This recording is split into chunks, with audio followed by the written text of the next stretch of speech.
brangus mūsų žiūrovė. Šiandien mes tęsime mūsų laidą laisvai ir kritiškai su profesoriumi Gintautu Mažeikiu. Praeitoje mūsų laidoje kalbėjome apie tamsos apšvietą, kurtis Jaris ideologiją, stovinčią už Trumpo administracijos. O šiandien mes norime radikaliąją Amerikos politinę filosofiją, ideologiją palyginti su Rusijos politinės filosofijos, Eurazijos ideologija, kurios pagrindinis atstovas, lyderis yra Duginas, kuris net buvo CNN pavadintas Putino smegenimis. O prieš keletą metų vadino Putin's Whisperer, pašnibždėtojas, užkalbėtojas. Taigi, profesoriau, kaip jūs matote Amerikos, Rusijos politinės filosofijos žmonės, kurie įtakoja, kūrė naują ideologiją? Kraštutinę, kaip suprantam. Jo, tai yra kraštutiniai dešinieji, kažkada galbūt ir kažkokiuose taškuose net sutampantis su kairiaisiais, tas pats Kurtis Järvin, kurį minėjom su jo tamsia apšvieta.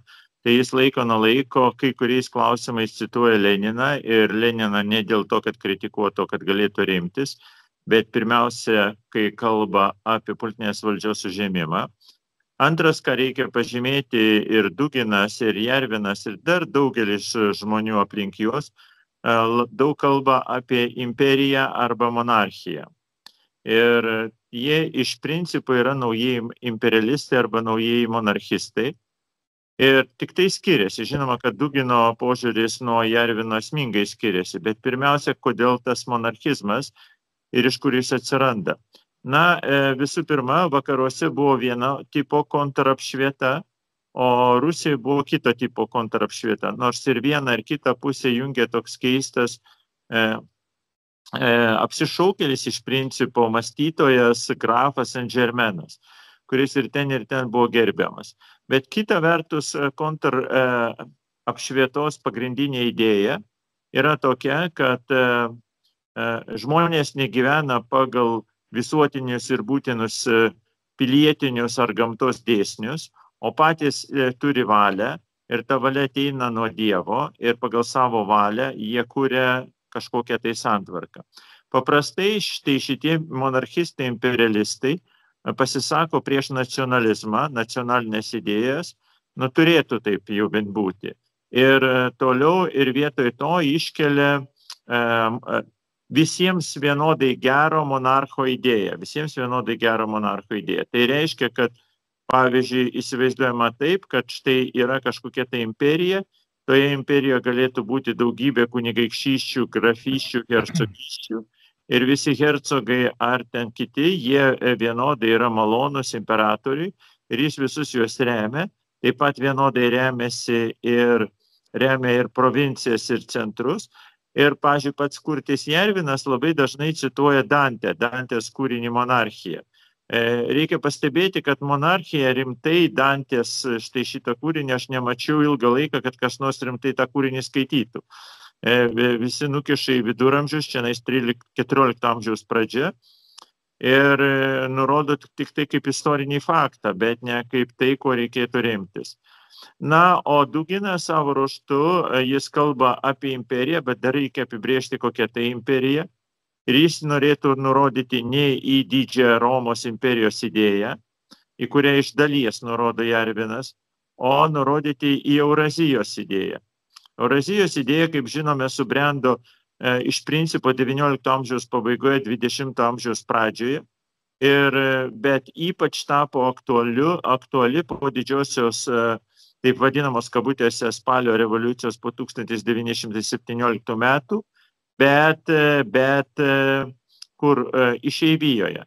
Beje, vienas iš Lietuvos filosofų, Levas Karsavinas, kurį laiką, nelabai ilgai, bet kokius 5-6 metus, Paryžiuje buvo šitos Eurazijos lyderis.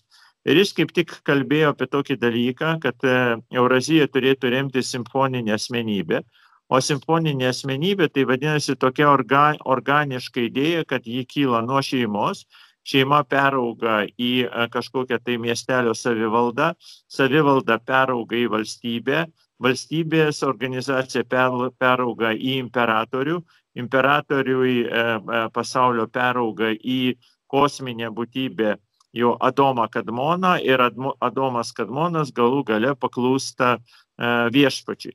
Tokiu būdu yra įtraukiamos ir gnostinės idėjos, ir kažkas tai su hermetizmu ir kabalistika, bet kita vertus taip yra pagrindžiama autoritarinė valdžia, kuri vienodai paskirstyta yra visiems. Ir mano... Karsavinas dar ir Kaune dėstė, o ne Oksforde, kad būtų arčiau Rusijos. Taip. Ir po to būtent už savo veikiausiai Eurazijos idėjas ir 40 panašiai 7-8 metais buvo suimtas ir išsiųstas galų galiai į Abezę, čia link Vorkutos, ir Abezės lagerė ten ir mirė 52 metais. Bet dabar mes kalbame ne apie jo tragišką likimą, o apie štai šitą Euraziją, kurios jau tas karsaviniškas ir ne tik karsaviniškas idėjas vėliau tęsė tokie mąstytojai, pavyzdžiui, kaip Solženicinas Aleksandras, kuris viena vertus smerkė archipelagą Gulagą ir visas tremtis, o kita vertus kalbėjo apie didžiosios Rusijos Eurazijos pagrindo atgimimą. Lygiai taip pat kaip Anos Achmatovos sūnus Levas Gumiliovas, kuris parašė etnogenezę ir apie pasionarijus, tai parašo taip pat visą aibę apie Euraziją darbų. Po to buvo toksai Horužai, bet jau amžinatelis irgi, kuris iš karto po 90 metų perėmė šitą stafetę. Ir galų gale į šitą visą istoriją įklimpo ir Duginas, Aleksandras Duginas, kuris pavertė štai šitą Eurazijos, ne tik jis, dar buvo ten toksai vienas imperialistas Surkovas, kuris padėjo ten okupuoti Kaukazo respublikas, Krymą, pradiniai fazėje Donbasą, ir žinoma Duginas visada čia buvo. Ir Duginas pabandė pasakyti, kad štai egzistuoja, turėtų visas pasaulis būti padalintas panašiai į 3-4 dalis, čia kaip pagal Putiną 3-4 poliai, ir pagal civilizacijas atitinkamai 3-4 civilizacijos. Na, žinoma, kaip Kinija, Rusija, Jungtinės valstijos. Iš bėdos galėtų dar atsirasti arba kažkokie islamo, arba galbūt susiformuoti Europos, bet Europos jis neigia tokią civilizaciją, kalba apie vakarų Atlantinę civilizaciją, kuri turėtų paklūsti vienai valdžiai. Pasak Dugino, tada tokiu atveju, jeigu kalbama apie kokius, tarkime, 4 polius, islamišką, rusišką, Kinijos ir Amerikos, galbūt pridėtų šiandien jisai dar Indiją atskirai, tai tada tokiu atveju kiekviename šitame poliuje visi turi paklusti vienai imperijai. Atitinkamai visa Eurazija su savo visom ten Azijos respublikom turėtų paklusti Rusijos imperatoriui, kai Europa, pabrėžiu, ir Kanada turėtų paklusti Amerikos imperatoriui. Ir čia Jarvino ir Dugino idėja susikerta, tampa panašios. Nes Jarvinas irgi įsivaizduoja, kad kontinente Amerikos galėtų būti vienas imperatorius ir daugybė smulkių kunigaikštysčių, monarchijų ir visokių korporacijų, technologijų. Su Grenlandija. Jo, ir ne, tai čia savaime aišku, kad Grenlandija pakliūna į jų zoną, jie ją pasiima, jie ją ir valdo. Imperatorius valdo ir Grenlandiją, ir Kanadą. Ir atrodo taip, kad Donaldas Trumpas tiesiog išmoko Jarvino pamokas ir tiesiog jas vykdo, nuosekliai vykdo. Aš nematau, kokioje vietoje jis bandytų pasipriešinti šitai. Turbūt pas Jarvino Trumpas į paskaitas vaikšto. Nežinau, kaip, aš tai įsivaizduoju, kad Jarvinas jam parašytų blogą pažymį, nes jis tingi skaityti, o Jarvinas skaito. Duginas irgi labai daug skaito ir turi savo žinoma viziją. Jam tos Jungtinės valstijos rūpi tik tiek, kad geopolitinį žaidimą vykdo, bet ir tame geopolitinėme žaidime pats gražiausias dalykas, jau čia pagal Duginą, atitinkamai ir Putinas kalba, kad didžiosios jėgos pasidalintų pasaulį. Jeigu didžiosios jėgos pasidalins pasaulį ir vieną kitą supras, tada bus mažiau karų ir jie galės normaliai padėti vystyti tų kraštų ekonomikas, pavadinkime. Kultūros tenais praktiškai nevaidina vaidmens. Ir, žodžiu, tokie žodžiai kaip demokratija, žmogaus teisės, nei Jervino, nei Dugino tekstuose yra nerandami. Jie tiesiog nežinomi. Ir tai vadinasi, demokratiją mes pašaliname ir vietoj to pasirodo interesai, geopolitiniai interesai. Geopolitiniai interesai yra konstruojami pagal tam tikrą imperinę arba monarchinę logiką. Vienintelis dalykas, kad skiriasi tikėjimas, kadangi čia su tikėjimu yra problemos. Kadangi nei pats Duginas nėra ten kažkoks labai fanatiškas stačiatikis, Jervinas apskritai labai toli nuo religijos, nežiūrint to, kad ten pilnas visokių gnostinių, okultinių samprotavimų, tačiau pati savaime religija jam antrinė yra. Ir čia susidurėme su tokia problema, kad pavyzdžiui katalikai, kurie irgi gali būti nusiteikę prieš apšvietą, gali plėtoti taip vadinamas kontrapšvietos idėjas, remdamiesi katalikišką doktriną, to pačiu arba Augustinu, arba Tomo Akviniečiu. Vis dėlto jie nešneka apie tai, kad reikėtų žūtbūtinai sukurti kažkokias tai didžiulės monarchijas arba dar kažkokius dalykus. Ir čia yra toks niuansas, kad katalikai įsivaizduoja, kad šitą pasaulį galėtų valdyti popiežius visų pirma, o ne joks ne monarchas. Ir mes vėl atsidurėme ties tokia problema, o kaipgi turėtų būti popiežiaus ir monarcho arba imperatoriaus interesai padalinti. Ir atitinkamai grįžtame prie Dantės monarchijos knygą, kurį sako, kad popiežiui popiežiaus, o imperatoriui priklauso kitas dalykas ir popiežius neturėtų kištis į imperatoriaus valdymą, nes imperatorius turi savo asmeninį palaiminimą. Tai Jervinui šitoje vietoje čia nėra problemų, jis apskritai apie jokį popiežių nekalba ir jokios bažnyčios įtaka jos įsivaizduojamai Amerikos imperijai nedaro. Ta prasme, kad jeigu jie prisijungia, įsivaizduokime, kabutėse Kanadą, Grenlandiją, Panamą, žiūrėk, dar ir Meksikas pusę norėš, tai... Bent jau įlanką pervadino. Jo. Jau čia Amerikos įlanka. Jo, tai čia jokios reikšmės religija neturi. Kai Rusijoje nėra visai taip paprasta, kadangi Rusijoje religija nėra nukištai pakampė ir iš principo Putinas save įsivaizduoja kaip ir Petras I ar Jekaterina II didžioji, jie įsivaizduoja, kad yra Rusijos bažnyčios galvos. Ta prasme, kad Rusijos Maskvos bažnyčios patriarchas, šiuo atveju Kirilas Gundejevas, turi paklusti tiesiogiai Putinui, ką Putinas pasakys, taip ir turi būti. Atitinkamai turi Putino klausyti ir musulmonai, ar tai yra islamas, ir budistai, ir net šamanistai įvairūs. Tai jis įsivaizduoja visų bažnyčių galva. Ir šitoje bažnytinėje aplinkoje jis labai gerai atitinka šitą Eurazijos karsavinišką simfoninės asmenybės idėją. Jis ją atitinka, bet netitinka to, ką kalba amerikiečiai, nes jų įsivaizdavime jų polius turėtų būti kitoks. Bet Duginas sako, viskas gerai. Jūs ten savo gyvenate be Dievo, arba su skirtingai išpažįstate dievus. Kinai iš viso be Dievo gyvena, o mes gyvename su Dievu. Todėl, kai bus Putinas sako, kai bus atominis karas, jūs visi į pragarą keliausit, o jie į rojų. Taip. Dabar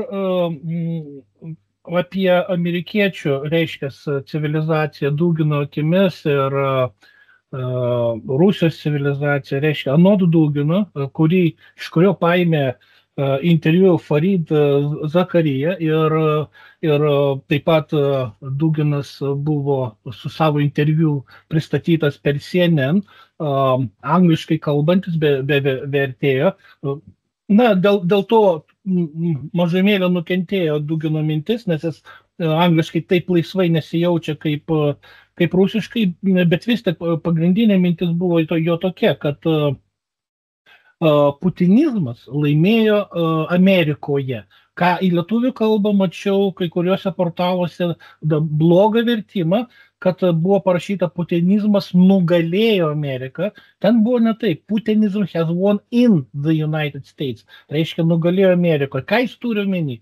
Jis turi omeny, kad tik trumpistai geba atpažinti tą putinizmą, nes jų bendrosios vertybės, šeimos vertybės, ką jie aiškina, kad jie kovoja prieš liberalizmą, multikulturalizmą ir kad tokiu būdu Amerika tampa tikrai dabar jau suverene ir Rusija suvereni ir reiškia bendras priešas šiaip tai globalizacija, kurią skatina Europos globalistai liberalai ir dėl to nukenčia Ukraina.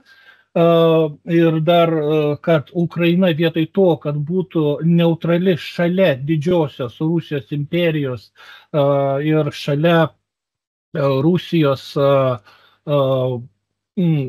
kaip civilizacinės imperijos, drįsta Ukraina priešintis šitai galiai, pasitelkdama ES liberalus globalistus ir dėl to moka žiaurią kainą. Ir į klausimą Farido Zakarijos, ar Ukraina galėtų būti suvereni, Duginas atsako, teoriškai galėtų, bet jis bijo, kad šitą šansą jau prarado, nes pasipriešino Rusijai ir štai kokios baisios pasekmės. Na ir aišku, jo lūkestis, kad Amerika pasitrauktų su savo pagalba Ukrainai. Tai vat, kad trumpistai yra tie išrinktieji, kurie geba matyti putinizmo visą grožį, ne blogį, bet grožį, gėrį. Tai vėlgi viskas apverčiama aukštyn kojom ir vargšas amerikietis, kuris klausosi šito interviu, galvoja, kas čia dabar. Aš manau, tik šitoje vietoje dar prisiminčiau vieną Rusijos filosofą, kurį be reikalo Lietuvoje kritikai necituoja ir neanalizuoja. Tai yra Aleksandras Sikatskij. Jis jau yra pakankamai garbaus amžiaus, jis yra Sankt Peterburge monarchistų tokio filosofinio literatūrinio judėjimo lyderis, parašęs apie monarchizmą ir imperijos atkūrimą visą aibę knygų, bet jis taip pat rašo romanus. Ir vienas romanų vadinasi šitaip, galios ir galėjimai, pavadinkime, magija, mogija. Vadinasi, čia magas galėtumėm išversti, bet ten turimas kaip tik omenyje žaidimas tarp magija ir mogi nuo žodžio moč galėti ir tada suprantama taip, kad svarbiausias yra akcentas, apie ką kalbama, kas sugeba surinkti pakankamai galių. Tas, kas surenka pakankamai galių, pasak Sikatskio, tas ir yra pašventintas arba Dievo pamylėtas. Ir vadinasi, mes Putiną renkamėms, čia jie renkasi Putiną ne todėl, kad jis ten išmintingas ar gali rašyti didelės knygas, ar moka cituoti kažkokius tekstus, ne. Čia tai neturi jokios reikšmės, reikšmė turi tik tai gebėjimą surinkti daug galių ir disponuoti šitomis galiomis. Ir net jeigu žmogus nemokėtų skaityti, vis tiek jis gali būti imperatoriumi, jeigu sukaupia tas galias ir jomis disponuoja. Taigi pasižiūrime į Donaldą Trumpą, jis nelabai didelis skaitytojas ir nelabai įsitraukęs į kultūros reiškinius, nelabai ką gali prisiminti iš to kultūrinio, literatūrinio pasaulio, kaip ir Putinas jau iškrito, anksčiau tai bent maivėsi. Bet tai neturi jokios reikšmės, todėl kad viskas yra matuojama de facto real politika arba real galia. Kiek tu real galios turi ir kaip tu ją aplinkui disponuoji. Ir tai galiai turi paklusti visi kiti tam, kad nebūtų jokio sąmyšio aplinkui.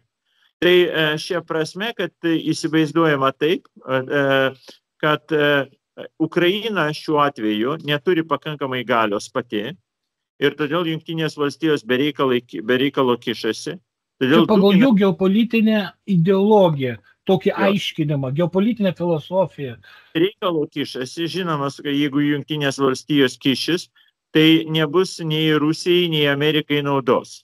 Todėl Putinas ir jo aplinka, tas pats Duginas, tiesiog siūlo, kad tai ko jūs kišatės į mūsų įtako zoną, jūs pasimkite, kas jums priklauso.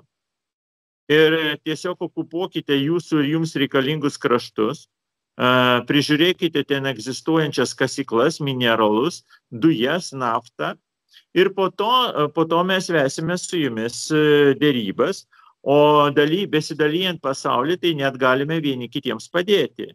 Jums arba, pavyzdžiui, yra tam tikros zonos, kaip Arkties, kur neaiški teritorija, tai galime padaryti bendras kompanijas. Ir taip, tokiu būdu pasaulis bus pasidalyjamas. Pagal pirminį imperialistinį planą. Jo, pirminis imperialistinis planas. Tik tai niuansas yra tas, kad kai galvojama apie šitų teritorijų užvaldymą, nei Duginas, nei Järvinas, nei tas pats Sekatskis nekalba apie tai, kad būtinas karas. Jeigu įmanoma tas teritorijas prisijungti, spaudžiant ekonomiškai, diplomatiškai, papirkinėjant kitus asmenys per korupciją, arba vykdant teroro aktus, naikinant ir žudant politinius lyderius, arba plečiant kalėjimų sistemą, kaip Baltarusijoje, tai yra pakankamos priemonės, kad nepradėti karą. Ta prasme, kad įsivaizduoja šiandien, pavyzdžiui, Trumpas sako, darykime šitas taikos dėrybas, ceasefire, nutraukime ugnį. Tai Putinas sako, viskas gerai. Galim nutraukti iš principo ugnį, todėl kad mes tada išbandysime kitas priemonės. Kitomis priemonėmis užimti visą Ukrainą. Visą. Čia pradedant administracijos Zelenskio pakeitimu, aišku, vėl pasistatant marionetę, kaip kad buvo Janukovičius. Jo, bet principas yra visiškai aiškus. Tik tai šitoje vietoje, ką aš visada pabrėžiu, bereikalo Europos Sąjungoje nemato šitų keistų mąstytojų, apie kuriuos mes kalbame, kurių idėjas iš dalies arba pilnai atspindi naujieji lyderiai. Todėl, kad šių mąstytojų galvose Europos nėra. Ne tai, kad tenais Ukrainos. Tik tai Europą įsivaizduojama, kad okupuos ne Rusija, o tai turėtų pagal Duginą užimti Ameriką. Ji turėtų priversti paklūsti Britus, Prancūzus, Vokiečius ir valdyti. O kai Amerika dabar traukiasi iš Europos, arba bando įsivaizduoti pasitrauksiant iš Europos, tai ir vėl nelabai atitinka jų koncepciją. Nes Rusija kaip ir nėra dar pasirengusi kariauti iki Lisabonos. Jei čia bent jau Baltijos šalis užimti, prie viso mūsų košmaro galvojama.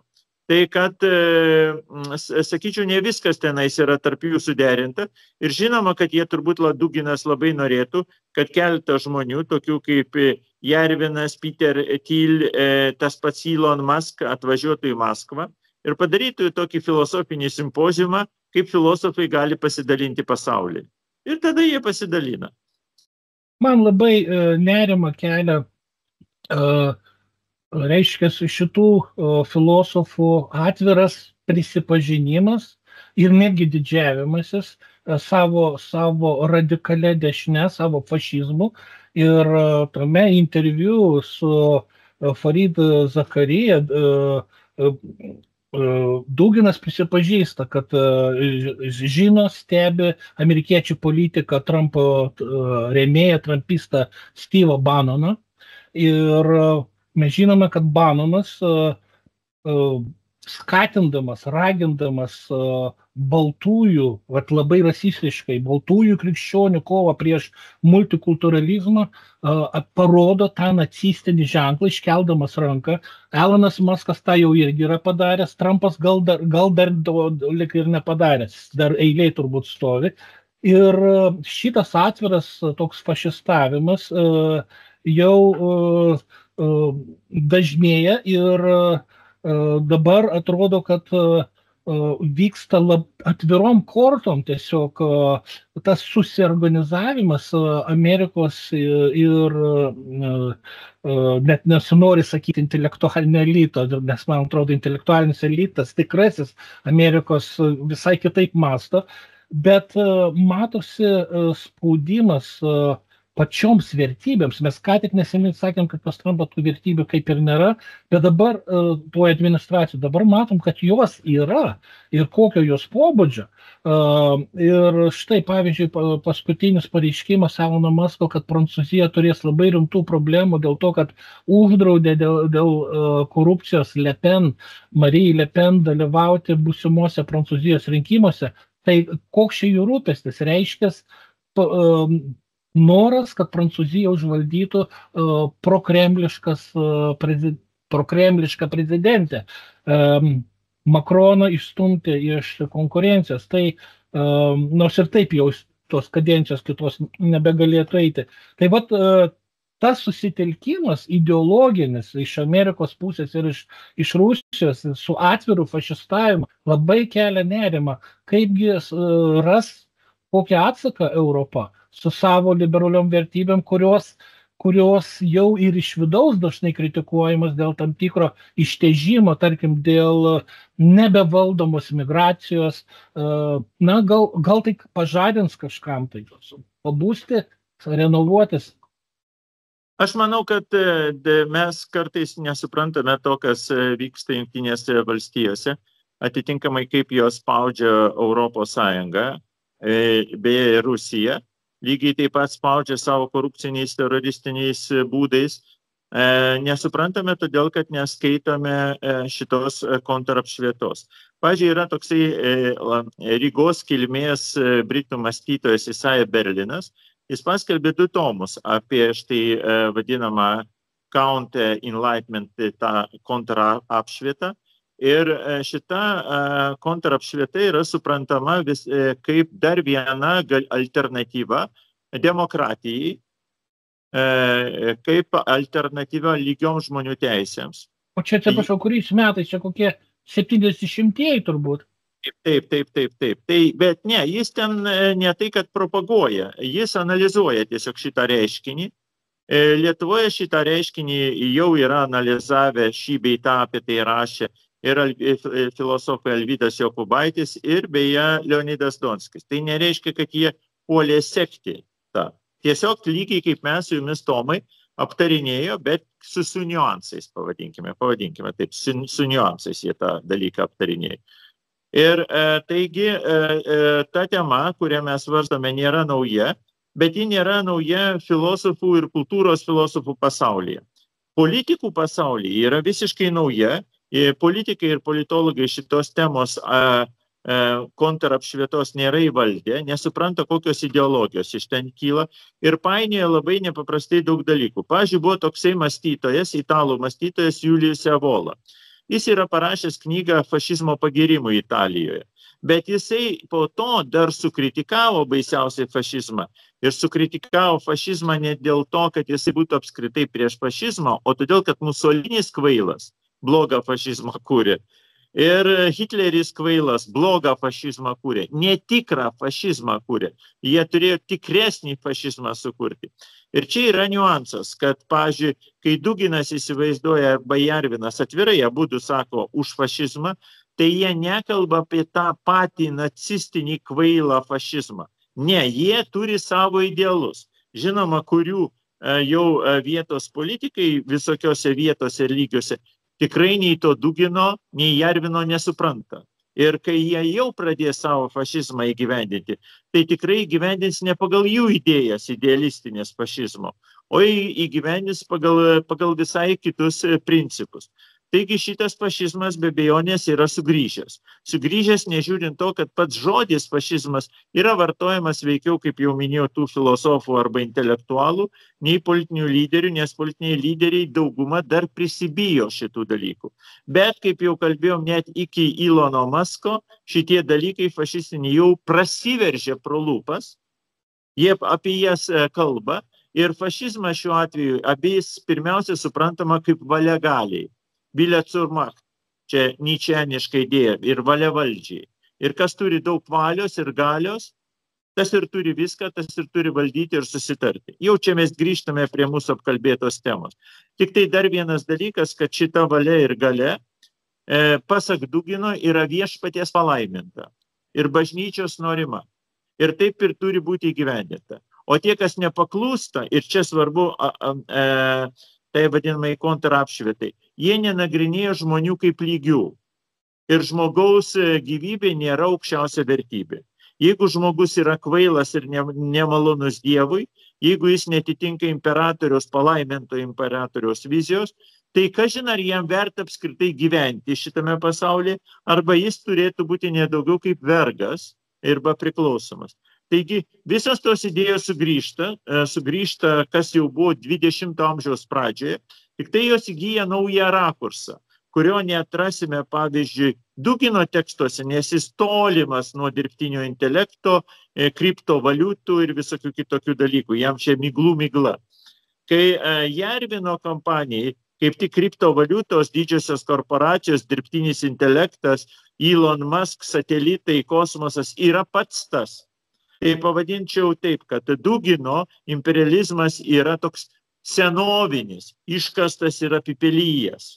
Žodžiu, jau 20 amžiaus vidurio toks psichopatinis fašizmas ir kartu imperializmas.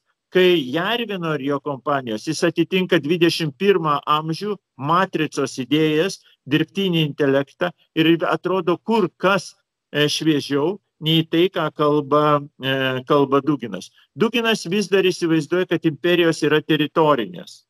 Kai amerikiečių imperialistai įsivaizduoja, kad imperijos yra ne teritorinės, o priklausomos nuo kapitalo. Kas kapitalą valdo ir kas leidžia įstatymus, kas užtikrina šitų korporacijų veiklą, taip jos ir plečiasi. Imperijos plečiasi ne per teritorijas, o per kapitalo užvaldymą. Na taip, jeigu Grenlandijos teritoriją užvaldysi, tai gal ne vien vardan teritorijos, o vardan to, kad klimato kaitos metu nutirpus sniegui, kokių ten vertingų iškasenų bus randama. Jau yra nustatyta, kad ten lobiai. O dėl Dugino dar turbūt reiktų gal pažymėti, kad jo tame eurazijietiškoje Rusijos idėjoje nėra jokio pripažinimo dėl karo nusikaltimų. Jis išvis nemato vykdomų žiaurumų kaip nusikaltimų žmogiškumui, kaip karo nusikaltimų, absoliučiai viskas pateisinama. Ir va čia yra, net nežinau kaip pavadinti, tai tas labiausiai baisus dalykas, kai blogis suprantamas, įvyniojimas į kažkokią eurazijietiškos ideologijos popieriuką ir viskas pateisinama, nebematoma nei civilių žūčių, nei nuolatinio kraujo praliejimo, kuris yra ir pačių rusų kareivių. Tik tai noriu pastebėti, kad ir rusų kareivių kraujas taip pat niekam nerūpi ten, todėl kad jie yra pasirašę sutartį, kontraktininkai vadinami, ir jie pardavė savo sielą imperatoriui ir turi būti laimingi numirę už imperatorių. Ir to pakanka. Dabar dėl to, kad ten kažkokios žmogaus teisės arba karo nusikaltimai, teisus Tomai, nieko tenais nėra tokios kalbos, kaip ir jungtinių tautų susitarimų, kaip ir susitarimų dėl to, kaip turėtų būti vykdomas karas. Ir todėl šitoje vietoje yra truputį iliuzija ir keistenybė būtent girdėti europiečius, kurie vis dar kalba 20 amžiaus pabaigos kalba, kur dar buvo žmogaus teisės, susitarimai, demokratija, viltis. Tiesiog mūsų kalba nebetitinka šitų kontrapšvietos imperialistų šnekėjimo būdo. Taip.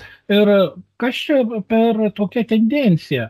Jeigu mes pažiūrėsime į jau atsiradusią tokią jau tradiciją, kad prie imperatoriaus Rusijoje išliejasi su filosofiniu religiniu mąstymu intelektualai, pateisinantis imperinę ekspansiją, ką Hannah Arendt vadina imperializmą vadina viena iš blogio ištakų, totalitarizmo ištakų, atsiprašau. Ir panslavizmas yra antroji totalitarizmo ištaka jai Rusijoje. Tai prie rusiškos tos idėjas su tokiu panslavizmu, eurazianizmu jau prie imperatorius buvo Rasputinas, dabar Duginas vadinamas naujuoju Putino Rasputinu, paskui Solženicinas, kuris taip pat garbino Putiną, intelektualai, rašytojai kažkaip tai Rusijoje tendencingai šiliejasi ir pateisina tą valdžios totalitarizmą, net Tolstojus sakė, kad palikime valdžią ir nesikiškime, nes ten, kur politika vienaip ar kitaip tavo sielą, tavo moralinį gyvenimą demonizuoja, nes politikoje intrigos, interesai, reikia geriau būti laukose, grėbti šieną, būti gamtoje, auginti vaikus. Vat šita rusiška intelektualo idėja atsiduoti tam monarchui ir būti jo tarnu, kai atrodo vakarietiška, europietiška tradicija, mes turim kitokią intelektualo tradiciją, o dar net ir rytų vidurio po komunistinės šalyse su visokiais Michnikais, Adamu Michniku, Vaclavu Havelu, turime tradiciją intelektualo, kuris disidentas pasipriešina, eina į kalėjimą už žodžio laisvę. O čia intelektualas Rusijoje, kaip Duginas, Solženicinas, Surkovas, eina patys pas carą ir kalba vienos ideologijos rėmus ir dar padeda tos rėmus kurti imperialistiniais tikslais. Kas čia per tendencija? Na, jos nenorėčiau suabsoliutinti, bet žinoma, mūsų pokalbės ne apie tas išimtis, kurios visada buvo Rusijoje. Pradedant Gerceno, pavyzdžiui, Rusijoje dar 1863 metais, kuris rėmė Lenkijos Lietuvos sukilimą, arba prisimenant tą patį Bakuniną, žinomą anarchistą, teroristą, kuris bandė susprogdinti ten, išjudinti visą Rusiją ir už tai sėdėjo ne vienerius metus visokiuose kalėjimuose. Ir ten visai besėdėjo, įskaitant ir Nikolajų Berdejevą ir kas tik tai tenais nesėdėjo pas juos kalėjimuose. Tai kad ir kita vertus yra Rusijos opozicija, netgi demokratinė, liberali vakaruose ir šiai dieną išlikę. Kitas dalykas, klausimas, kokia šito liberalios demokratinės tradicijos įtaka Rusijos mentalitetui. Tai atsakymas paprastai būna labai paprastas. Peterburgo ir Maskvos elitų tarpe jie padaro savo įtaką. Todėl paprastai jie yra priimami kaip tokie madingi salonų mąstytojai. Jiems, jeigu nevyksta karas ir jeigu jie tiesiai nepuola imperatoriaus, leidžiama šnekėti labai daug dalykų. Ir netgi būti protingiams. Ir netgi, žodžiu, kaip Puškinas, kuris ten tiesa buvo prakeikęs tai Ukrainą, bet Puškinas galėjo kritikuoti carą atsargiai, su niuansais, ir nieko jam nebuvo už tai, ir netgi galėjo palaikyti dekabristus ir niekas jo neišsiuntė į Sibirą už šitą dalyką. Bet Nevzorovui buvo leidžiama kritikuoti Putiną iki karo Ukrainoje. Niuansai. Kaip sakoma, buvo toks posakis Sovietų sąjungoje, kad komunistų valdžia gali išrinkti vieną kitą poetą ir leisti būti pakankamai jiems laisvais ir net už dyką juos vaišinti šampanu visą laiką ir nupirkti prie Juodosios jūros, kur jie galėtų pailsėti, tam, kad vakariečiai atvažiavę pamatytų, kokie jų poetai laisvi ir kad filosofai gali šnekėti beleką. Bet iš tikrųjų tai yra tam tikra rinktinė greitinėlė, kuri nepadaro įtakos visai Rusijai. Nes Rusijoje pačioj yra paklausa tam tikros minties. Ir Duginas atitinka šitą paklausą. Sekatskis, kurį minėjau, atitinka. Beje, ir koks nors propagandistas Solovjovas, jis irgi atitinka šitos Rusijos lūkesčius.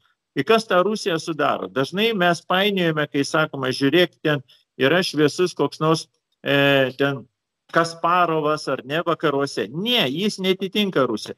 Rusija tai yra Eurazija. Kas yra Eurazija? Tai yra mišinys europiečio ruso su iš Azijos atvykusiais visokiais kitais tadžikais, uzbekais, kirgizais, ten baškyrais, ko tik nori. Tai toks Kogel modelis. Bet visais rusakalbiais? Jo. Visi jie yra rusakalbiai ir yra tai tam tikras kultūrinis, sakykime, mišinys visų šitų tautų. Ir kaip posovietinė nostalgija? Jo, bet ne tik. Nesakyčiau, kad visi dabar ta posovietinė, žinoma, kad tarptų vyresnių žmonių posovietinė yra galinga nostalgija, labai galinga. Bet jeigu jūs pažiūrėsite, pavyzdžiui, kaip dabar islamo musulmoniškos šventės švenčiamos Maskvoje, turbūt penktadalis Maskvos išeina į gatves švęsti musulmoniškų švenčių. Arba nuo labiausiai statomos bažnyčios po stačiatikių visuose miestuose, įskaitant net Peterburgą, ne tik tai Maskvą, yra mečetės.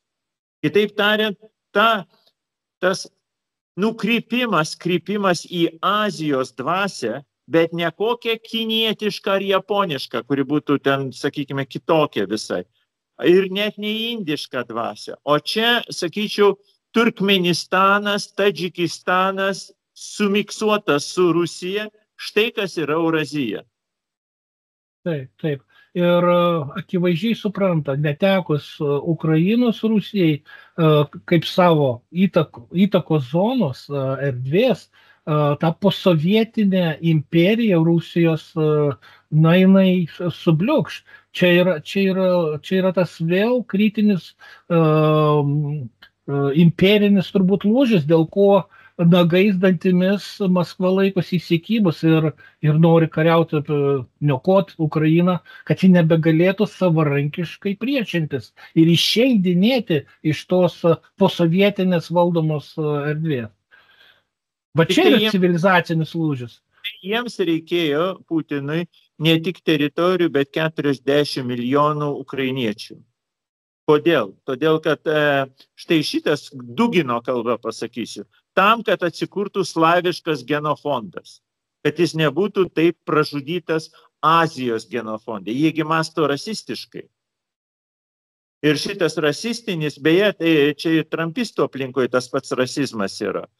Ir šitas, kodėl reikalinga Kanada? Tam, kad galima Lotynų Amerikai atsispirti. Čia dar viena rasistinė idėja.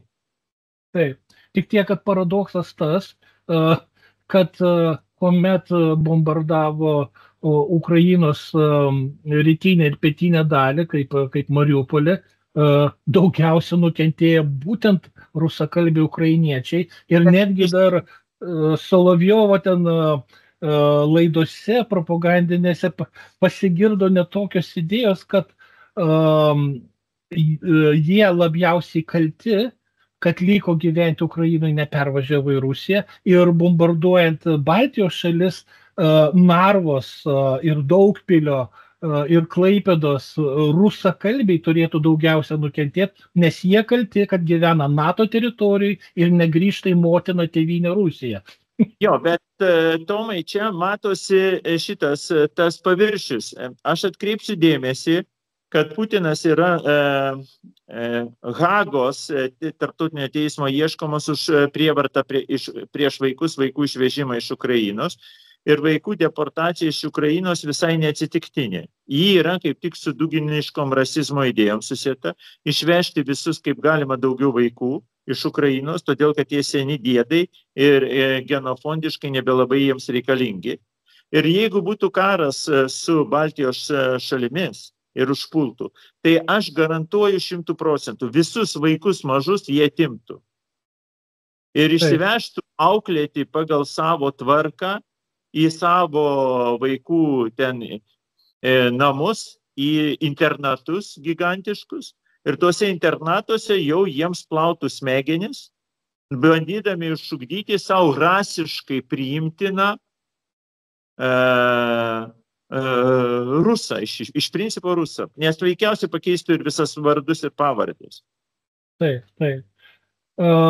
Kągi, ačiū labai už nuostabią diskusiją ir manau, kad verta pažinti ne tik priešo karinius tikslus, ką mes savo žiniasklaidai dažniausiai matome įspėjimus, bet ir pačias labiausiai užslėptas filosofinės ideologijas, idėjas, kokios jos bebūtų absurdiškos, jos tam tikrų žmonių rateliuose, o tam tikrų žmonių tai ne bet kokių, kurie turi galią, vis dėlto jos klesti ir ne viską mes per žiniasklaidą sužinom, tad analizuokime. Ačiū Jums, profesoriau, už šias įžvalgas.